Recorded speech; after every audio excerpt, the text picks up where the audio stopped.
will forever be known as one of the most influential and perhaps beloved figures in Hampton Road sports history. Bobby Wilder is saying goodbye to the program he built from the ground up, saying he will always be a Monarch. I'm Bruce Rader. Welcome to the Sports Wrap Live on this very busy Monday night. Following 2 losing seasons and only 1 victory this year, it has been highly speculated the past several weeks that ODU Athletic Director Wood Selig would revamp the team's football program. And as he has done for over a decade, Coach Bobby Wilder made it easy for everybody today when he agreed to resign and accept a $600,000 buyout.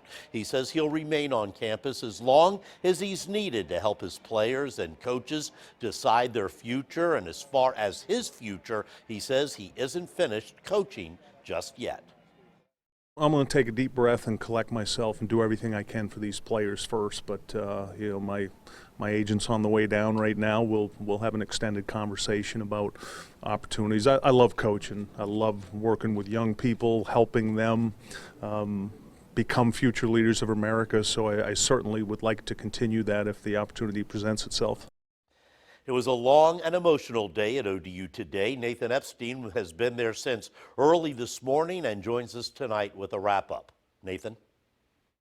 I have absolutely lived the dream for the last 4,373 days. An unknown assistant coach from Maine, Bobby Wilder built a program from nothing 13 years ago to one known for its exciting brand and sold-out stadiums. I wear this like a badge of honor. He oversaw the transition to the upper-tier FBS level, the switch to Conference USA, the first-ever bowl victory in the Bahamas, and a miracle win over Virginia Tech. I am a nobody from nowhere who had an opportunity to build the best startup program in the history, 150-year history of college football. But over the last 3 seasons, the losses piled up, the attendance levels dropped, and the man who built it all was forced to make a decision he said was in the best interest of the program. I gave it everything I had.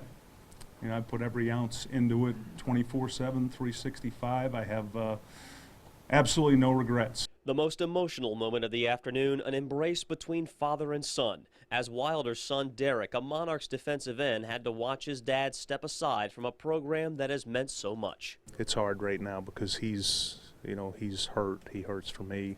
His biggest concern is, okay, what's going to happen to my dad? What's next for my dad? And I've told him it's going to be fine, and I'll bounce back, and the sun will come up tomorrow. No matter where his career may take him, and no matter where the Old Dominion program ends up, Wilder made one thing clear. Monarch for life. That's what I want everybody to know. This doesn't change this today. That's what I'll always be. In Norfolk, Nathan Epstein for the Sports Wrap. Thank you, Nathan. 13 years is a long time for a college football coach. Again, the first 3 was building the program from scratch. That certainly wasn't easy. Brian Parsons has more on that. It's my pleasure to introduce to you Coach Bobby Wilder.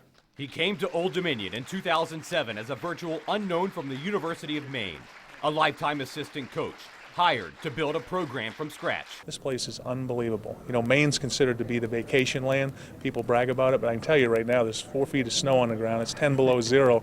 This is where I want to be. In 2011, Wilder and the Monarchs entered the CAA, and success came quick. A 10-win season and a playoff appearance and a national ranking. In 2012, the trajectory continued when Old Dominion announced that it was moving up to FBS and a spot in Conference USA. I anticipated when I was hired 5 years ago that this day was coming. After one more season in the CAA and a de facto conference championship, 11 wins, and a top 10 national ranking, the transition was on. Wilder guided the Monarchs to 6 wins in its first season in Conference USA, and 2 years later, Wilder's best season yet. Tied for first place in its division, Wilder's Monarchs capped off a 10-win season with a victory in the Bahamas Bowl. In 2018, despite a disappointing 4-8 campaign, Wilder's crowning moment when the Monarchs shocked the world by upsetting Virginia Tech at Foreman Field. In 2019, under Wilder's watch, Old Dominion opened the rebuilt S.B. Ballard Stadium and won a nail-biter over Norfolk State. That was the final victory for Coach Wilder. 11 losses followed, and the once-full stadium littered with empty seats. It may not have ended the way he had hoped, but Bobby Wilder will always be remembered as the man who built a program from the ground up, and for that, he will always have a place in the history of Old Dominion football. Brian Parsons for the Sports Wrap. Thank you, Brian. Well done with that. The search is already underway for Coach Wilder's replacement. Dr. Seelig says that he hopes to introduce his new coach by the time the new national signing period begins, which is just in 16 days. He's looking at candidates with FBS experience who are good recruiters and believes the school's new practice facility and this new stadium will help with that. I'll talk about some of those potential candidates as the week continues here on the Sports Wrap. And